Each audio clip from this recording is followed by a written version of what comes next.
छठ पूजा करे के बा कोसिया हो भरे के बा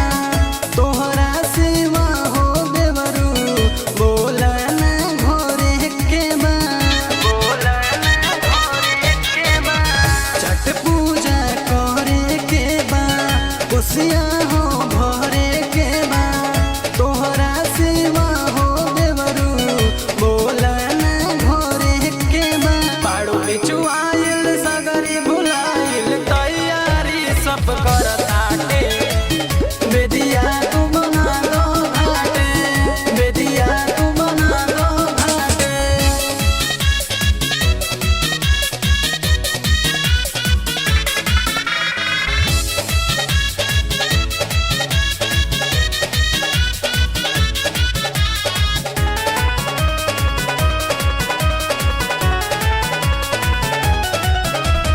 मुके सबे दर्दी कैले